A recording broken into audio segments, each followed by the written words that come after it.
वेद मंत्र भारतीय अनुवाद सहित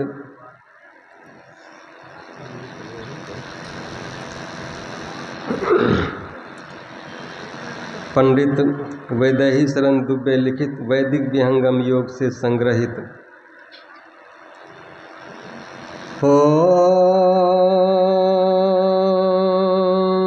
सयोजत उर्गायस्य ज्योतिं वृथा क्रीडन्तं निमितेन गावः परिणसंकृनुते तिग्मशृङ्गो दिवा हरिर्ददृशे नक्तमृज्रः। इस मंत्र के द्वारा वेद भगवान उपदेश करते हैं कि हे मनुष्यों, हाथ, पैर, गुदा, लिंग, रसना, कान, त्वचा, आँखें, नाक और मन, बुद्धि आदि इंद्रियों के द्वारा ईश्वर को प्रत्यक्ष करने की चेष्टा करना झूठ ही एक खेल करना है, क्योंकि इनसे वह नहीं जाना जा सकता। वह तो इंद्रियातीत है।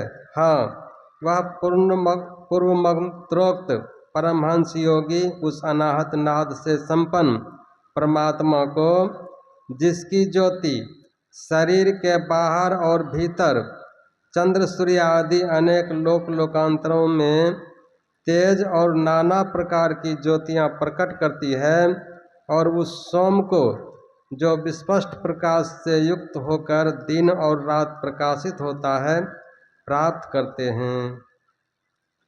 केनो उपनिषद खंड 1 सामवेद का। यन्मनसा न मनुते ये नाहोर्मनोमतं तदेव ब्रह्म त्वं विद्धि नेदं यदिदमुपासते। जो मन से मनन नहीं किया जाता, बल्कि जिससे मन मनन किया हुआ कहा जाता है, उसी को तू ब्रह्म जान। जिस इस देश कालाविच्छिन्न वस्तु की लोक उपासना करता है, वह ब्रह्म नहीं है।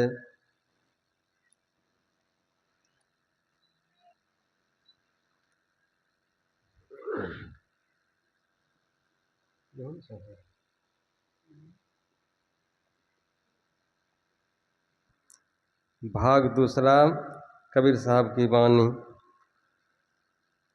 बाबा अगम अगोचर कैसा, ताते कही समझावो ऐसा। बाबा अगम अगोचर कैसा, जो दिसै सो तो है नाही, है सो कहा न जाई।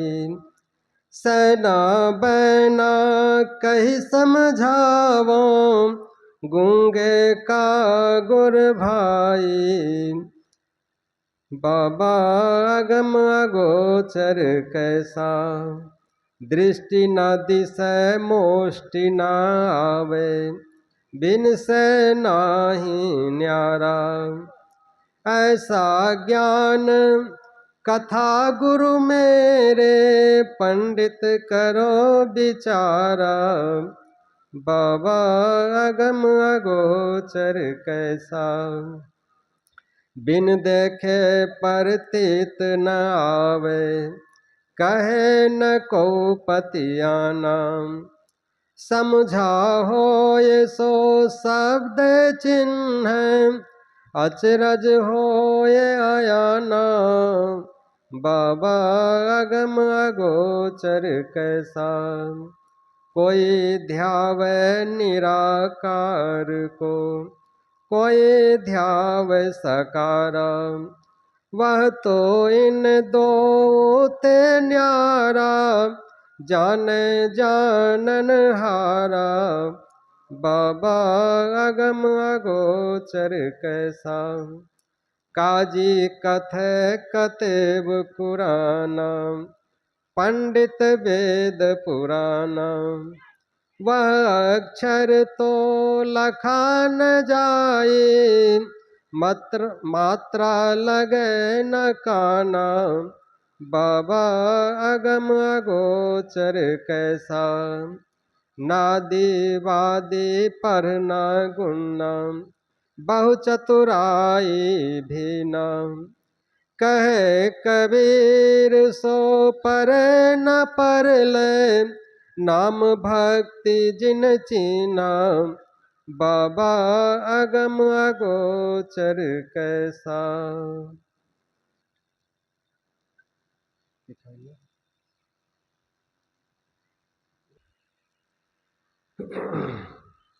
सत्संग योग भाग चतुर्थ गुरु महाराज की वाणी। प्रभु अकथ अनाम अनाम स्वामी गोगुण प्रकृति परे। प्रभु अकथ अनाम अनाम स्वामी गोगुण प्रकृति परे। क्षर अक्षर प्रभु पार प्रमाक्षर जा पद संत धरे। अगुण सगुण पर पुरुष प्रकृति पर सत असत हूँ परे। अनंत अपारा सार के सारा जा भज जीव तरे। मैं ही कर जोरे प्रभु ही निहोरे करो उद्धार हमरे। प्रभु अकथ अनाम अनाम स्वामी गोगुण प्रकृति परे। श्री सद्गुरु महाराज की जय।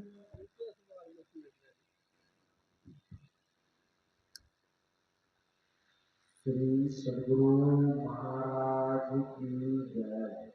प्रथम पारिका प्रकारे सत्संग में हम सभी सत्संग प्रेमी के आगमन है। कभी हम लोगों ने पाठ में सत्संग योग के पाठ में श्रवण करते बारे में अलग है, अगम है, अगोचर है, शब्दातीत है, नाम रूपातीत है, आदित्य मनबोधि इंद्रियों के भी वो परे है।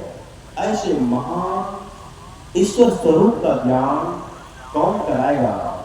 ऐसे विलक्षण भगवान का ज्ञान कराने के लिए सक्षम है ये संत मत का मंच। लोग नाना प्रकार के तरह से ईश्वर की भक्ति करते हैं। अभी हम लोग ने श्रवण किए हैं, हमारी कोई भी इंद्रियां हाथ पैर गुदा मुख लिंग आंख कान नाक जीभ त्वचा इत्यादि कोई भी इंद्रियां सक्षम नहीं है वह ईश्वर का ज्ञान प्राप्त कर। और जो अब तक इस महाज्ञान यज्ञ में अपना उपस्थिति नहीं दे पाए हैं उसके साधारण निवेदन है कि आप लोग यहाँ शीघ्र आकर सत्संग के इस पंडाल में व्यवस्थित होकर बैठे और संतों के अमृतमय वचनों को सुनकर अपने दुर्लभ मान। गुरुदेव की गलपाद पद्मों में कोटि सनमन। अपने निवास में विराजमान पूज्य गुरु महाराज के मानस पुत्र गुरु सेवी स्वामी भगरथ दास जी महाराज के श्री चरणों में कोटि सनमन। मंच पर विराजमान साधु समाज, उपस्थित गुरुजन, सज्जन वृंद, माताओं तथा भक्तिमती बहनों, आप सबों के चरणों में कोटि कोटि नमन। हम लोग सुन रहे थे वेद मंत्र। वेद भगवान उपदेश करते हैं कि हे मनुष्यों, हाथ पैर गुदा लिंग रसना आँखें नाक त्वचा आदि के द्वारा ईश्वर को प्रत्यक्ष करने की चेष्टा करना झूठ ही खेल करना है।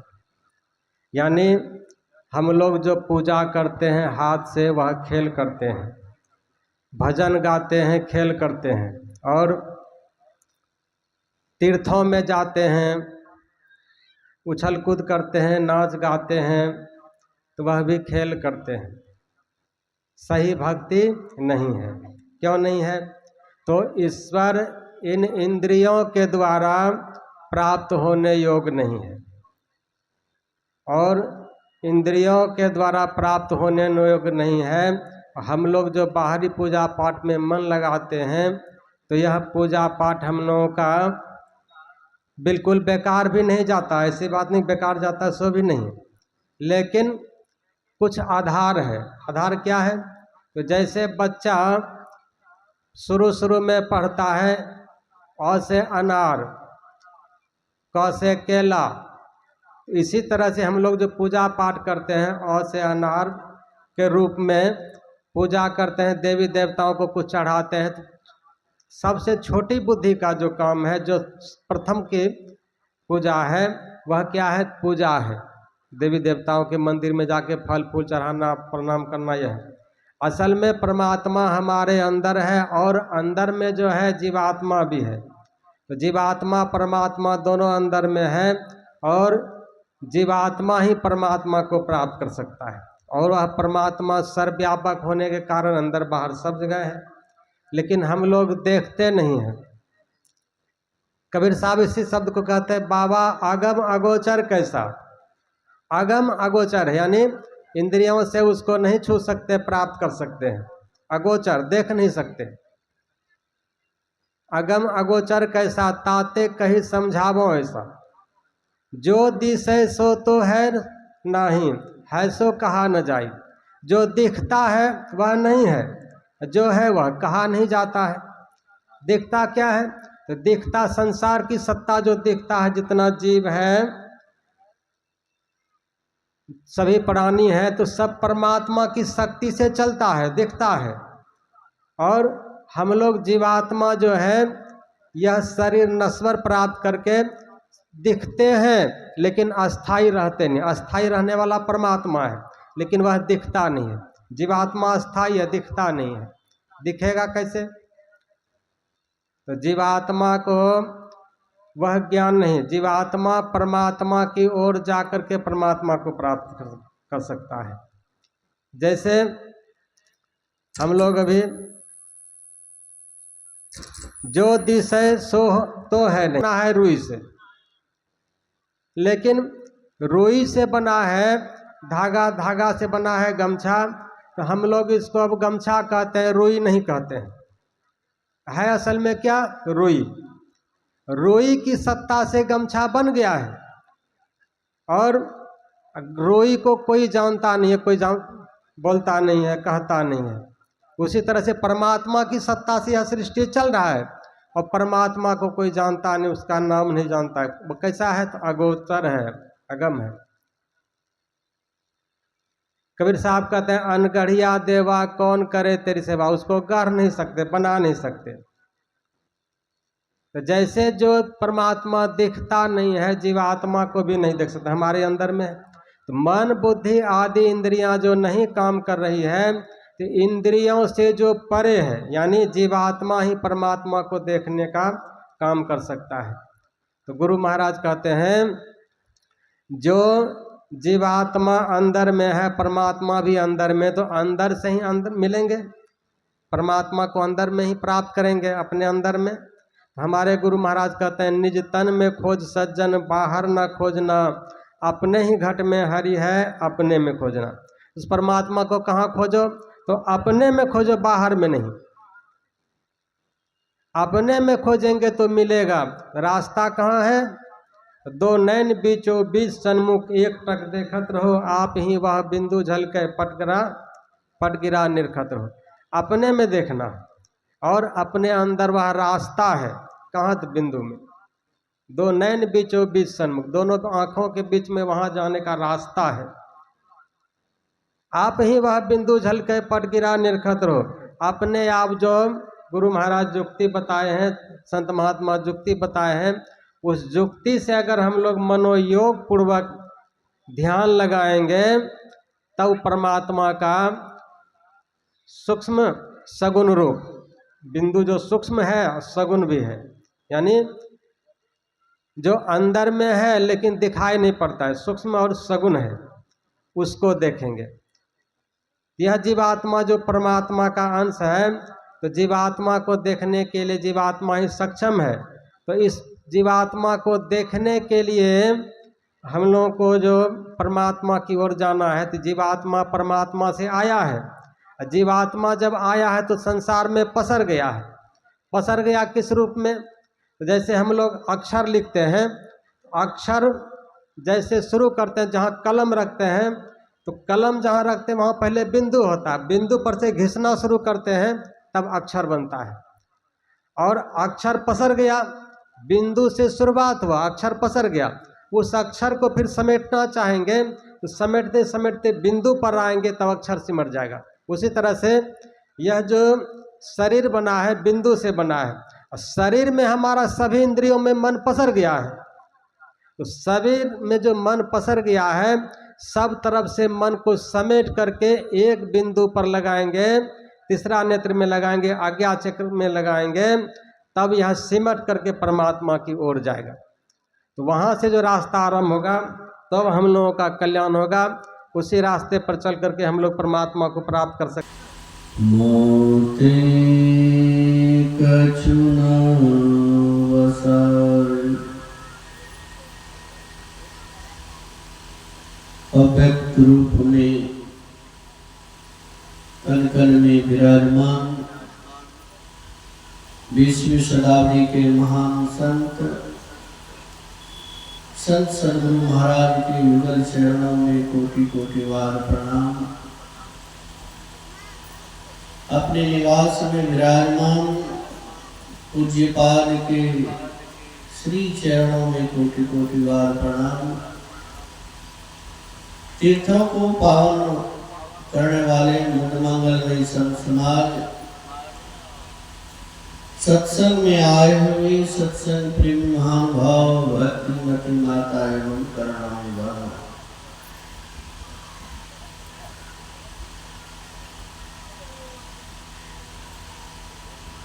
अभी हम लोग सत्संग योग से पाठ को श्रवण किए और यह पाठ जो हुआ है संत मत का मूल विषय है।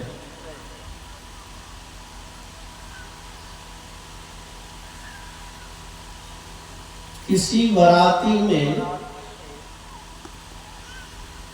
बढ़िया से बैंड पार्टी हो, हाथी घोड़े सजाए हुए हो, बारात देखने में पूरा सज के तैयार होके आ रहा है, और उस बाराती में अगर यदि दूल्हा नहीं हो तो बाराती किस काम? संगति न चढ़ जाए न चर्चा राम की, दूल्हा बिना बारात को हो किस काम की। जिस सत्संग में अगर यदि ईश्वर का वर्णन नहीं हो वह सत्संग किस काम?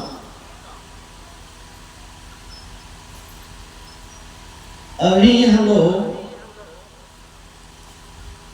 वेद मंत्र को सुने हैं।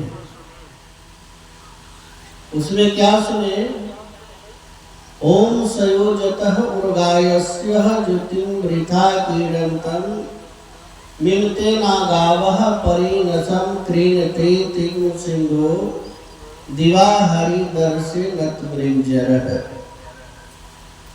आप लोग सारांश में सुने, हाथ पैर गुदा लिंग रसना कान त्वचा आंखें नाक मन बुद्धि आदि इंद्रियों के द्वारा ईश्वर को प्रत्यक्ष करने की चेष्टा करना झूठी खेल करना है, क्योंकि वह इनसे नहीं जाना जा सकता, वह तो इंद्रियातीत है। गुरु महाराज जी कहते हैं कि कैसे उस परम प्रभु परमात्मा को प्राप्त करेंगे। इस आंख से परमात्मा को देख नहीं सकते हैं, इस कान से परमात्मा को सुन नहीं सकते हैं, इस हाथ से परमात्मा को छू नहीं सकते हैं, इस नाक से परमात्मा का सुगंध दुर्गंध नहीं ले सकते हैं, इस मुंह से परमात्मा का स्वाद नहीं ले सकते। गुरु महाराज जी कहते हैं चेतन आत्मा के द्वारा उस परम प्रभु परमात्मा को प्राप्त। और आप लोग क्या सुने? संत कबीर साहब के वाणी का पाठ आप लोग को करके सुनाया गया।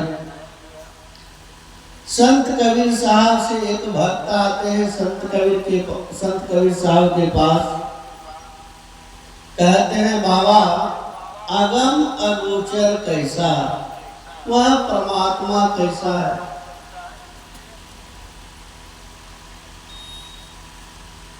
संत कबीर साहब क्या कहते, ताते कह समझाओ ऐसा, जो दिशय सो तो है नहीं। जो दिशय सो तो है नहीं, जो देखते हैं वो परमात्मा नहीं, और जो परमात्मा है वह दिखता नहीं। सैना बैना कह समझाओ, गूंगे का गुरु भाई। किसी गूंगे व्यक्ति को आप गुड़ खिला दें और उनसे आप पूछे कि गुड़ का स्वाद कैसा लगा, आपको करके समझाएगा, आपको समझ में आएगा? समझ में नहीं आएगा। जो दिशा सो तो है नहीं, है परमात्मा है, लेकिन क्या है? वाणी का विषय है, सो कहा न जाई। परमात्मा वाणी का विषय। एक संत कबीर साहब के पास जाते हैं, उसे समझाते हैं। एक सूरदास बाबा थे और सूरदास जन्म से अंधे थे। सूरदास बाबा गांव से बाहर कुटिया बना के अपना जप ध्यान करते थे। गांव में एक सज्जन भंडारा करते हैं। जब भंडारा का आयोजन रखा गया, सबको आमंत्रण दिया गया। सज्जन के मन में बात हुआ, हमारे गांव से बाहर जो एक बाबा रहते हैं उनको भी आमंत्रण दिया जाए। जाते हैं, बाबा को कहते हैं बाबा कल अमुक समय में मेरे यहाँ भंडारा है, उसके लिए आप सादर आमंत्रित हैं। बाबा पूछते हैं क्या चीज का भंडारा है? हम लोग भी पूछ लेते हैं नहीं, पूछते हैं क्या चीज का भंडारा है? जो गए थे आमंत्रण देने के लिए उनको कहते हैं बाबा खीर का भंडारा। क्या चीज का भंडारा है? खीर का।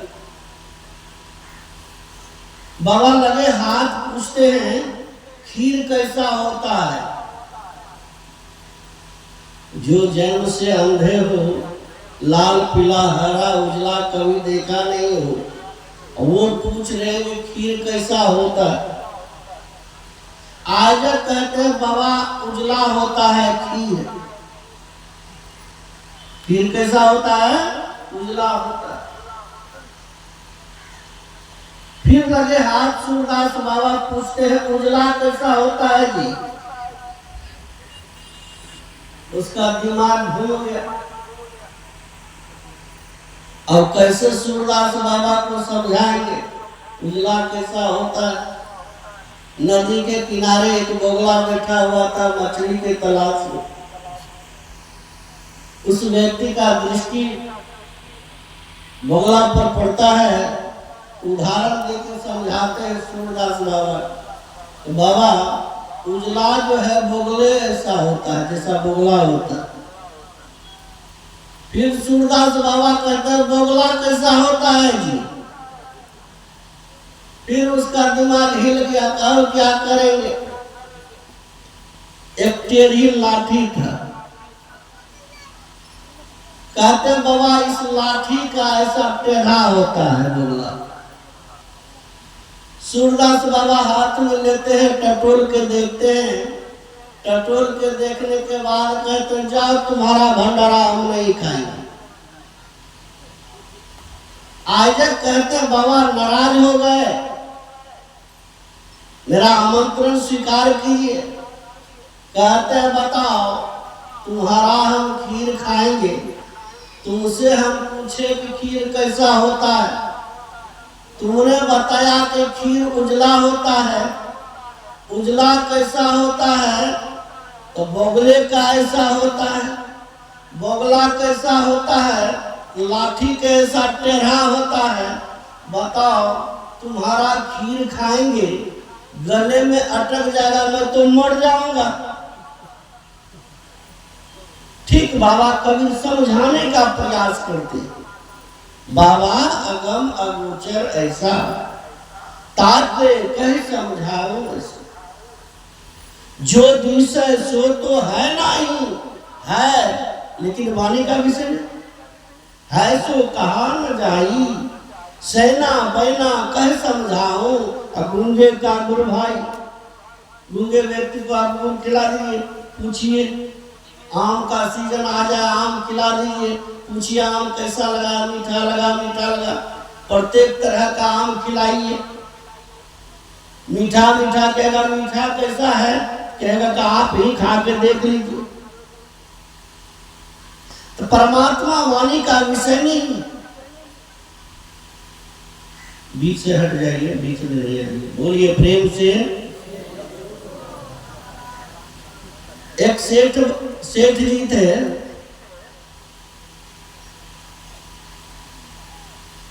सेठ जी सभी तीर्थों में गए और वह पूछते थे कहां मिलेंगे परमात्मा। जहां जहां उनको बताते थे कि अमुक जगह परमात्मा मिलेंगे, हरिद्वार में, ऋषिकेश में, अमुक तीर्थों में परमात्मा मिलेंगे, वो सेठ जी खर्च करके चले जाते, दान करते थे, पुण्य करते थे। सेठ जी का, अब सेठ जी क्या होते हैं, बुजुर्ग होने को चला है, काफी तीर्थों में गए, अब सेठ जी थक गए। सेठ जी के मन में बात हुआ, मैं सभी तीर्थों में गया लेकिन परमात्मा कहीं मिला नहीं। परमात्मा कहाँ मिलेगा, इसका जगह कौन बताए। उस समय भगवान बुद्ध का नाम सुने थे। भगवान बुद्ध के शरण में जाते हैं सेठ जी, जब उनके नाम को सुनते हैं तो भगवान बुद्ध के चरणों में प्रणाम करते हैं। भगवान बुद्ध से सेठ जी कहते हैं, भंते मैंने सभी तीर्थों में गया और परमात्मा कहाँ रहते हैं वह जगह मुझे बता दीजिए, कोई नहीं बता पाया। भगवान बुद्ध कहते हैं कि कल जो है ठीक संध्या के समय तुम मेरे पास आना। बोलिए प्रेम से, आप लोग इधर ध्यान दीजिए, ध्यान आप लोग का इधर उधर रहेगा सुनने में, और सुनेंगे तो समझ नहीं पाएंगे। भगवान बुद्ध कहते हैं कि कल संध्या के समय आना। सेठ जी ठीक संध्या के समय पहुंच जाते। तो भगवान बुद्ध कहते हैं, देखो जी तुम बैठो, मेरा कुछ खो गया है, उसे मैं ढूंढ रहा। कुटिया के बाहर ढूंढ रहे थे, भगवान बुद्ध खोज रहे थे, और संध्या का समय है, अंधेरा भी होने को है। भगवान बुद्ध ढूंढने में परेशान है। सेठ जी के मन में बात हुआ, भंते क्या चीज ढूंढ रहे हैं। भगवान बुद्ध से कहते हैं सेठ जी कि भंते आपका क्या खो गया है जो आप ढूंढ रहे हैं। भगवान बुद्ध कहते हैं एक मेरा मोती खो गया है, उसी को मैं ढूंढ रहा।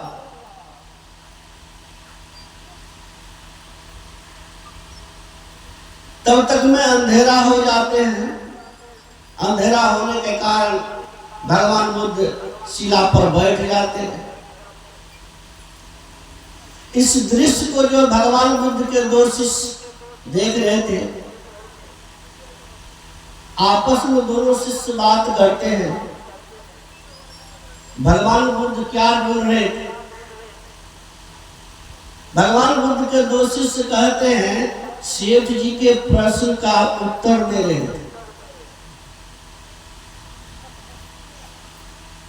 तो भगवान बुद्ध कहते हैं, भगवान बुद्ध से पूछते हैं सेठ जी कि भंते, अब तो अंधेरा हो गया और जिस चीज को आप ढूंढ रहे थे मिला क्या?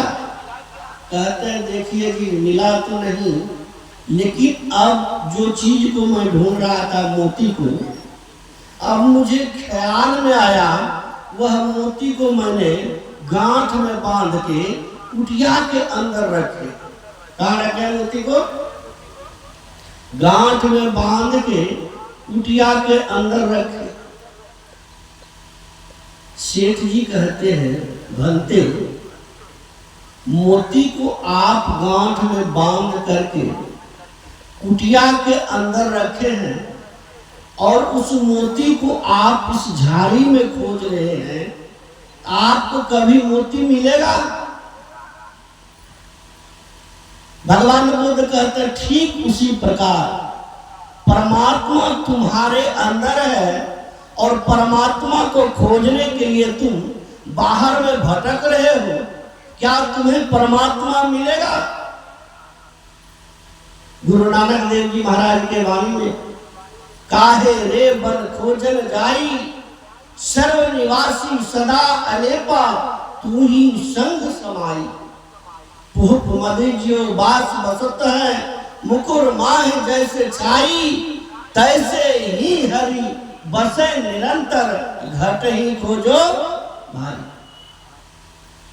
इसी बात को गुरु महाराज जी लिखते हैं पदावली, निज तन में खोज सज्जन, बाहर ना खोजना, अपने ही घट में हरि है, अपने में खोजना।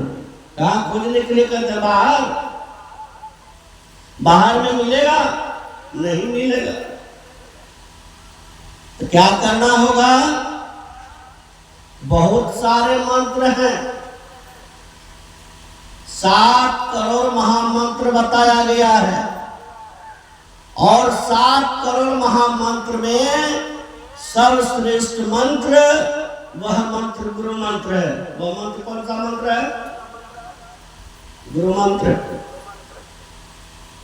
गुरु महाराज जी पदावली में लिखते हैं, अति पावन गुरु मंत्र मन ही मन जाप जप, उपकारी गुरु रूप को मानस ध्यान तप, देवी देव समस्त पूरन ब्रह्म परम प्रभु, गुरु में करे निवास कहते हैं संत सब। जितने भी संत हो गए क्या कहते हैं? गुरु में निवास करते। इसलिए गुरु से युक्ति जाने। संत पंडित साहब कहते हैं क्या? सबसे बड़े हैं संत, दूसरा नाम है, कीजिए 10 अवतार तिन्हें प्रणाम है, ब्रह्मा विष्णु में सकल संसार है, और हारे पलटू सबके ऊपर संत मुकुट सरदार है। संतों के शरण में जाएंगे, वही आपको एक नाम का जप बताएंगे करने की। जब आप एक नाम का जप करेंगे, जपते जपते जब अच्छा लगने लगेगा, कहते नाम संबंधी रूप का ध्यान करें, फिर उसे छोड़ दे। अब फिर क्या कहते हैं? सुन ध्यान करने की। सुन ध्यान क्या है? यह जो दाई आंख की दाई धार है और बाई आंख की बाई धार है, दोनों धारों को कहते हैं जोड़ने की। कैसे आप जोड़ेंगे? ठीक 12 अंगुल के दूरी पर कहते हैं देखने की। जब आप आंख बंद करके देखेंगे तो सामने क्या दिखाई पड़ेगा? इसी युक्ति को सीखने के लिए रामकृष्ण परमहंस जी महाराज को किनके शरण में जाना पड़ा? संत तोताराम जी महाराज के शरण में जाना पड़ा। रामकृष्ण परमहंस जी महाराज ऐसे पुजगरी थे माँ काली के, ऐसे भक्त थे, माँ काली से बात करते थे और उनका भक्ति पूर्ण हो गया क्या? नहीं हुआ। संत तुकाराम कहे रामकृष्ण परमहंस जी महाराज जब तोतापुर से दीक्षा लेते हैं, कहते हैं तोतापुर के चलो हमसे दीक्षा ले लो। कहते हैं देखिए वैसे हम दीक्षा नहीं लेंगे, हम माँ से पूछेंगे, माँ अगर यदि आदेश करेगा तो आपसे हम दीक्षा लेंगे।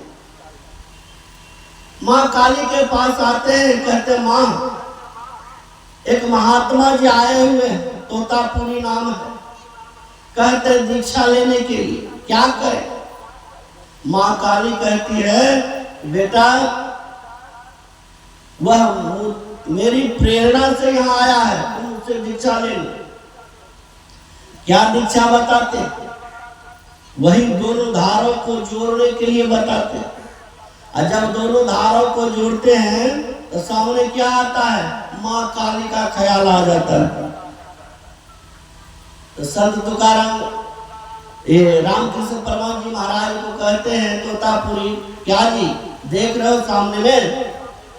तो कहते हैं माँ काली आ जाता है। कहते उसे ख्याल से हटा दो। कहते बार बार आता है। तो संत तोतापुरी क्या करते हैं? एक कांच का टुकड़ा उठाते और उसके दोनों आंखों के बीच जो होता है मध्य